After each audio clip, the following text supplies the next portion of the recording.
रोहित शर्मा का बल्ला नहीं चल रहा है। विराट कोहली खामोश हैं, लगातार नाकामयाब हो रहे हैं। रनों के मामले में इनकी दुर्गति बन चुकी है, मगर भारत जीत रहा है। भारत जीता तो क्यों जीता, सवाल सबसे बड़ा ये भी है।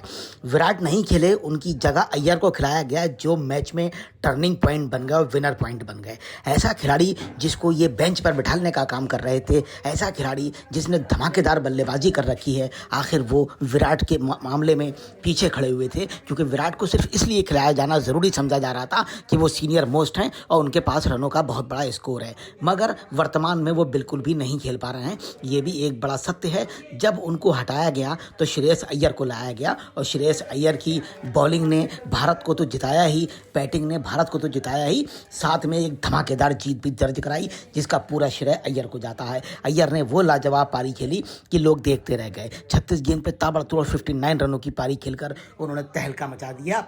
विराट कोहली को संदेश भी दे दिया कि आपको अब बेंच पे बैठना पड़ेगा और श्रेयस ही श्रेयस्कर बनेगा। बुधवार की शाम तक श्रेयस अय्यर को यह कहा गया था कि वो नागपुर में इंग्लैंड के विरुद्ध होने वाले वनडे में नहीं खेलेंगे। यही कारण था कि वो रात में टीम के होटल में कमरे में फिल्म देख रहे थे। लेकिन अचानक कप्तान रोहित शर्मा का फोन आया, उनसे कहा गया विराट कोहली के घुटने में सूजन है और आपको मैच खेलना होगा। श्रेयस का देर रात तक फिल्म देखने का प्लान था, लेकिन वो तुरंत सो गया। गुरुवार को उन्होंने 19 रन पर 2 विकेट गिरने के बाद सिर्फ 36 गेंद पर ताबड़तोड़ 59 रनों की पारी खेलकर मैच की दिशा बदल दी।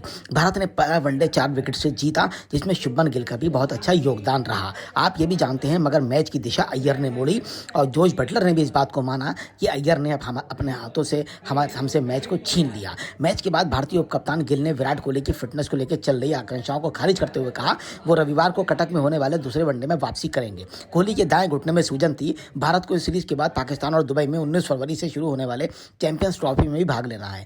गिल ने कहा विराट ने बुधवार को अभ्यास किया, लेकिन घुटने में उनके सूजन है, इसलिए खेलने में दुविधा थी।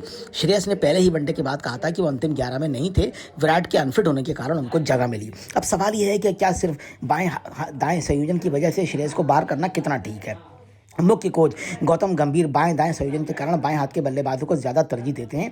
इसलिए आपने देखा होगा पहले वनडे में बाएं हाथ के बल्लेबाज यशस्वी जायसवाल का पदार्पण कराया गया और गिल की जगह वो कप्तान रोहित शर्मा के साथ ओपनिंग करने उतरे। हालांकि वो सिर्फ 15 रन बनाकर ही आउट हो गए। यही नहीं, बाएं हाथ के गेंदबाजी ऑलराउंडर अक्षर पटेल को बाएं दाएं के संयोजन के कारण ही KL राहुल और हार्दिक पांड्या से ऊपर 5वें नंबर पर उतारा गया।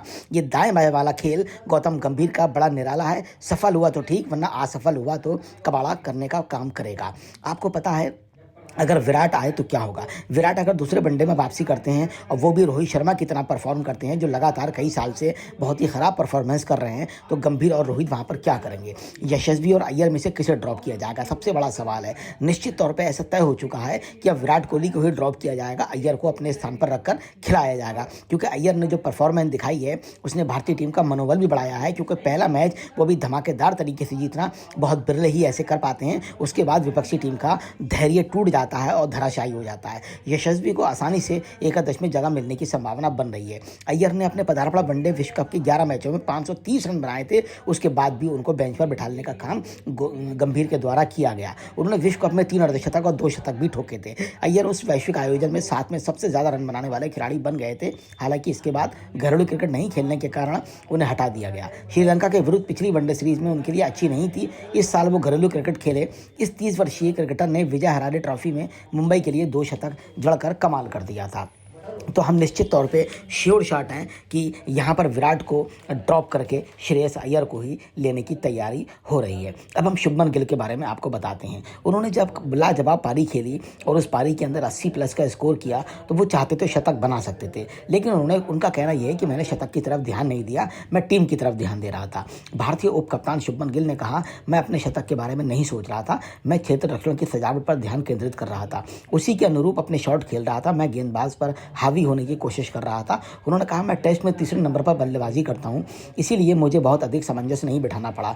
तीसरे नंबर पर बल्लेबाजी करना बेहद चुनौतीपूर्ण होता है, क्योंकि आपको खेल की स्थिति के अनुसार खेलना होता है।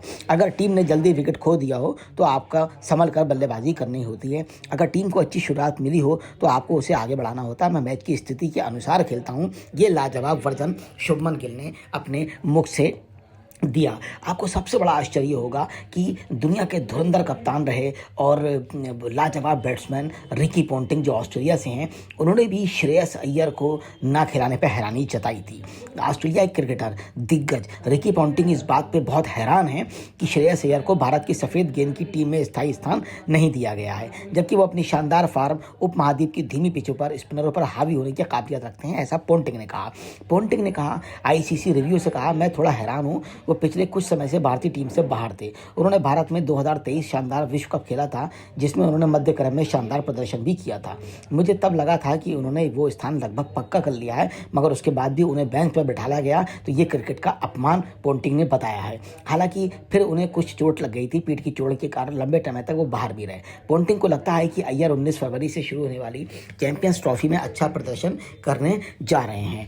पोंटिंग को ये भी लगता है कि उन्होंने कहा, धीमे विकेट पर स्पिन गेंदबाजी को कितना अच्छी तरह से खेलता है, ये बात दुनिया जानती है। उसके बाद इतने काबिल आदमी को ऐसे बेंच पर बिठाना ये बहुत ही शर्मनाक है। इस बात पे उन्होंने बहुत ही निराशा व्यक्त की है। हम चाहते हैं भारतीय टीम अच्छे से खिलाड़ियों को समायोजन करे।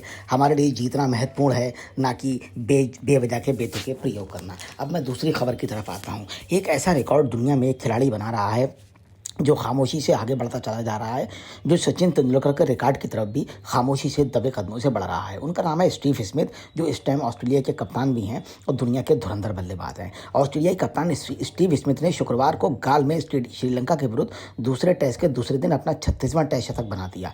2 टेस्ट मैचों में 2 शतक बनाकर वो बहुत स्थिति में मजबूत हो गए हैं। वो राहुल द्रविड़ से भी आगे निकल गए और जो रूट से भी आगे निकल गए।